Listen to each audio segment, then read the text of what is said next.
예, 안녕하십니까. 예. 하나님께서는 우리의 힘의 근원이 되시는 분이십니다.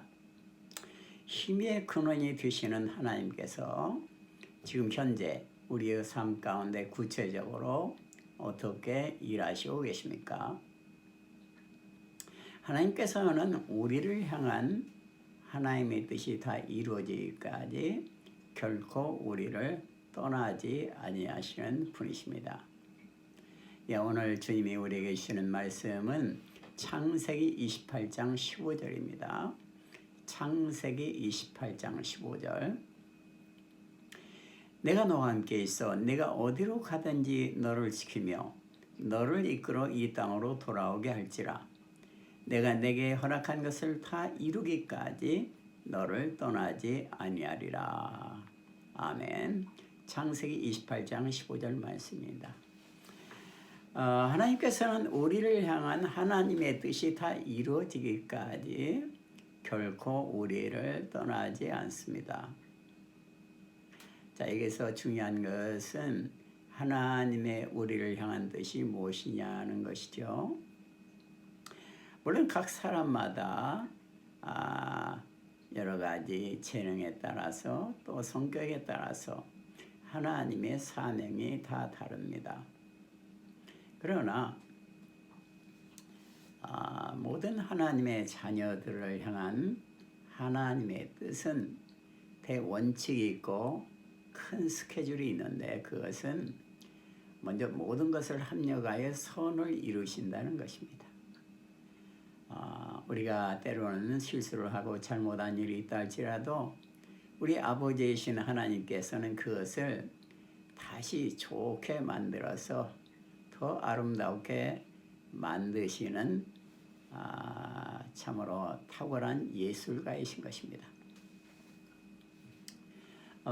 그리고 하나님께서 우리를 향한 계획은 먼저 우리를 하나님의 자녀로 먼저 택하셨고 택하신 우리를 하나님의 때가 되자 부르셨습니다. 그래서 우리가 예수를 믿게 하고 하나님을 믿게 했습니다. 또 우리 예수의 피로서 우리를 정결케 해서 우리의 모든 죄악을 용서했습니다. 그리고 난 후에 하나님의 자녀로서 그 영광과 하나님의 자녀의 특권을 누리도록 우리를 한 것입니다. 자, 이것은 모든 하나님의 자녀를 향한 하나님의 큰 계획입니다. 그 계획의 틀 안에서 하나님이 사람마다 각각 다르게 사용하시고 그의 삶의 길을 구체적으로 인도하는 것을 볼 수가 있습니다. 우리가 예를 들어서 요셉이라는 사람의 삶을 우리가 한번 분석을 해봐도 그렇죠. 요셉은 젊은 날 하나님이 놀라운 비전을 줬습니다. 그것은 해와 달과 별이 자기에게 절하는 꿈이었습니다. 이것은 뭔가 요셉이 고귀한 인물이 된다는 하나님의 계획이었습니다. 그러나 요셉은 노예로 애굽에 팔려갔고 종살이를 하고 또 감옥에 갇혀서 많은 고난을 당했습니다. 그러나 하나님의 때가 되자 요셉을 하나님은 감옥에서 끌어내시고 총리로 만드시고 그 당시에 세계적인 그러한 기근과 그러한 경제 문제 속에서 어려움을 당하는 세계를 하나님의 지혜로 구원하였던 것입니다. 그는 세계를 구원하였을 뿐만 아니라 자기의 형제간, 자기를 죽이려고 했던 자기의 형제간들을 다 애굽으로 불러서 기근에서 보호하고 형제간들을 도와준 것을 우리가 볼 수가 있습니다. 자, 요셉의 그 생애를 향한 하나님의 뜻은 시련과 환난의 연속이었던 것좀 보였지만은 결국은 하나님의 뜻을 이루는 과정이었던 것을 우리가 보는 것입니다. 요셉은 나중에 아버지가 돌아가신 후에 형들이 와서 우리를 용서해 달라고 말했을 때 요셉은 그들에게 나를 이곳에 인도한 것은 형들이 보낸 것이 아니라 형들이 나를 노예로 파는 것 같지만은 사실은 하나님이 나를 이곳에 보냈다고 고백한 것을 볼 수가 있습니다. 요셉은 하나님의 자기의 생애를 향한 하나님의 계획이 이루어지는 것을 본 것입니다. 우리가 창세기 45장 5절에 보면은 그러한 요셉의 위대한 신앙 고백이 나타나 있습니다. 창세기 45장 5절에 보면은 당신들이 나를 이곳에 팔았으므로 근심하지 마소서, 한탄하지 마소서. 하나님이 생명을 구원하시려고 나를 당신들 앞서 보내셨나이다. 자, 요셉은 하나님이 형제들이 요셉을 애굽에 보낸 것이 아니고 판 것이 아니고 사실 그 속에는 하나님이 자기를 보냈다는 그 하나님의 섭리를 요셉은 깨달은 것입니다. 우리의 생애는 하나님의 우리를 향한 계획과 섭리, 그 운행하심을 깨닫는 깊은 성찰이 참 필요합니다. 그럴 때 우리는 어떠한 시련과 환난을 당해도 감사할 수 있는 것입니다. 진정으로 감사할 수 있는 것입니다. 또한 우리는 우리가 때로는 실수를 하고 과실을 범하고 죄를 지을 수도 있지만은 그러나 하나님께서 우리를 보호하심으로 죄에서 해방시켜 주시고 용서하시고 은혜로서 우리를 이끄는 것을 볼 수가 있습니다. 우리는 우리가 죄 중에 있다 할지라도 그래서 낙심하지 아니할 것은 우리의 어떤 죄라도 예수 그리스도의 피는 온전한 용서를 줄 수가 있다는 것을 믿는 것입니다. 예수님의 피가 용서하지 못할 죄는 하나도 없는 것입니다. 자, 로마서 6장 14절 말합니다. 죄가 너희를 주관치 못하리니 이는 너희가 법 아래 있지 아니하고 은혜 아래 있음이니라 그랬습니다.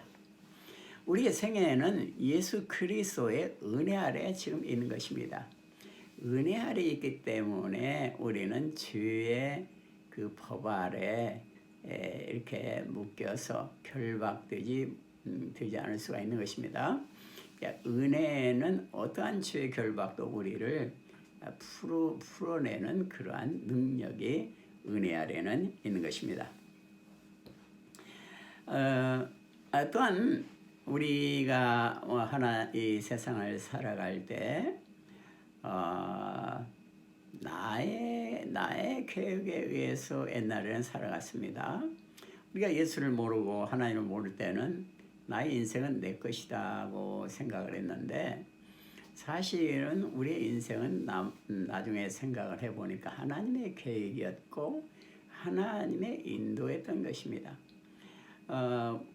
마찬가지로 지금도 하나님이 우리를 계획하시고 하나님이 인도하신 것입니다. 자, 하나님이 계획한 계획은 하나님께서 반드시 이루시는 것이죠. 우리가 영화나 연극을 이렇게 볼 때에도 그 대본을 쓴 작가의 그러한 의도에 따라서 그 연극이나 영화가 진행되는 것을 우리가 볼 수가 있습니다. 배우라는 것은 단지 그 대본을 쓴 작가의 뜻대로 그것을 스릴 있게 또 현실감 있게 표현하는 사람에 불과한 것입니다. 우리 인생을 향한 진정한 그 작가는 계획자는 하나님이신 것입니다. 그리고 하나님은 우리 인생을 계획하시고 그것을 분명히 아름답게 인도하는 계획을 가지고 있습니다. 그래서 우리는 우리의 인생에 우리의 삶의 최고의 주관자이신 하나님을 믿고 그 사랑을 믿는 것이 참 필요하죠. 자, 디모데후서 1장 12절에 보면은 이를 인하여 내가 또 이 고난을 받되 부끄러워하지 아니함은 나를 의뢰한 자를 내가 알고 또한 나의 의탁한 것을 그날까지 저가 능히 지키실 줄을 확신함이라. 예수님이 우리에게 의탁한 것입니다. 우리의 생애는 우리의 것이 아니고 하나님이 우리에게 의탁한, 우리에게 역할을 맡긴 그 역할을 우리가 감당하는 것입니다. 그래서 우리에게 역할을 맡기신 사명을 준 예수님이 끝까지 신실하게 그 역할을 감당하도록 은혜를 주시고 능력을 주셔서 인도하시는 겁니다. 자, 오늘 본문 말씀에 들어가 보면은 오늘 본문 말씀은 야곱이라는 그러한 사람의 이야기입니다.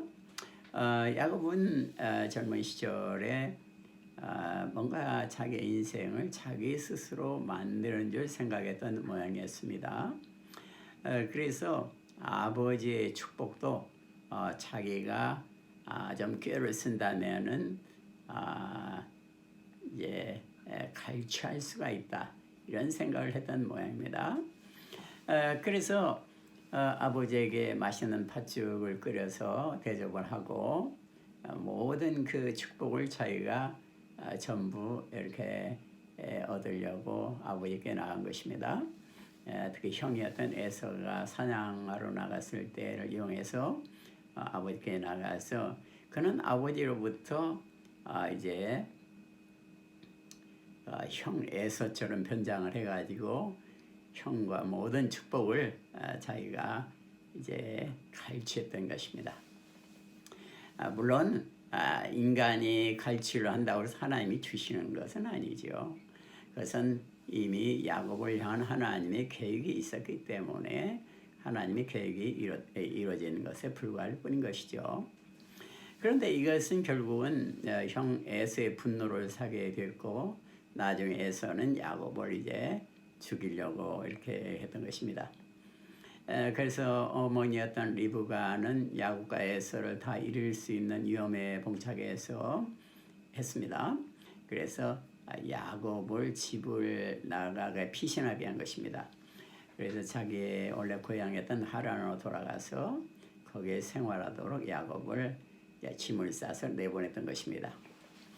야곱은 에서가 안 보는 가운데 집을 탈출해서 이제 도망을 갔는데 마음이 얼마나 불안했겠습니까? 뒤에서 형 에서가 쫓아올 수도 있고 또 앞으로 가는데 앞이라는 것이 뭐 아는 사람이 있는 것도 아니고 또 전혀 새로운 생소한 그런 세계를 향해서 가는 것이었던 것입니다. 그는 몹시 긴장했고 이제 피곤했었을 것입니다. 그래서 하룻길을 쫙 갔는데 이제 해가 뉘어져서 한 곳에 이르러 가지고 이제 피곤하니까 쓰러진 것입니다. 거기 마침 돌이 있어서 그거를 벽에 삼아서 잠을 잤습니다. 야곱의 삶의 모습이 얼마나 처량한 모습입니까? 도움이 하나도 없고 광야에 홀로 누워 있으니 참 얼마나 그 이로운 삶입니까? 그런데 밤중에 꿈에 하나님이 야곱에게 나타난 것입니다. 그 사닥다리가 이제 계단이 쫙 하늘로 올라가 있는데 그 사닥다리 위에는 천사들이 오르락내리락 하고 있었습니다. 그리고 그 꼭대기 하늘편에 하나님이 서 계셨습니다. 그리고 야곱에게 말한 것입니다. 야곱아, 너는 두려워하지 말라. 내가 어디를 가든지 너와 함께해서 너를 축복하여서 너를 반드시 이곳에 돌아오게 하리라. 너를 향한 나의 계획이 다 이루어지기까지 결코 너를 떠나지 아니하리라. 이렇게 하나님이 야곱에게 약속을 해준 것입니다. 야곱은 아침에 번떡 일어나서 나는 혼자라고 생각했는데 보니까 과연 뭐 광야에 혼자 있었지만은 꿈에 나타나신 하나님 바로 앞에 계셨던 것입니다. 그래서 자기가 돌베개하고 잤던 그 돌을 세우고 하나님께 예배를 드리고 하나님께 이제 내가 하나님께 만약 하나님이 약속된 날 복을 내리시면은 내가 나의 모든 축복의 10분의 1을 주님 앞에 바치겠습니다. 이렇게 이제 약속을 하고 그 자리에서 예배를 드리고 이제 하란 땅으로 가게 된 것입니다. 긴 세월이 흘렀고 야곱은 하란에서 결혼도 하게 되고 또 많은 그러한 양과 소떼를 이렇게 축복으로 받았습니다. 아마 믿음도 많이 자랐을 것이라고 봅니다. 그래서 이제 그는 결국 나중에 베델에 와서 하나님께 경배를 하고 그 이름이 다시 이스라엘이라는 하늘의 왕자라는 그러한 이름으로 변화가 돼서 큰 축복을 다시 받았던 것을 보는 것입니다. 하나님께서는 하나님의 뜻이 다 이루어지기까지 우리를 결코 떠나지 아니하시는 분이십니다. 우리 어떤 시련이 있다 할지라도 환난이 있다 할지라도 하나님이 떠난 것은 아니죠. 시련이 아무리 크다 할지라도 그 시련과 함께 하시는 하나님은 더 크신 분이고 더 큰 사랑으로 우리를 보호하시는 분이신 것입니다. 성령님은 모든 힘의 근원이 되셔서 우리를 향한 하나님의 뜻을 계획을 세우시고 지금도 떠나지 아니하시고 이루시는 분이십니다. 기도하겠습니다. 하나님 감사합니다.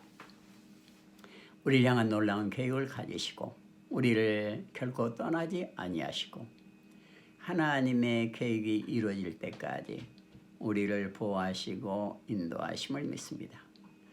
주님의 영원한 사랑을 항상 믿으며 승리하게 하여 주시옵소서. 예수님 이름으로 기도드립니다. 아멘. 감사합니다. 할렐루야.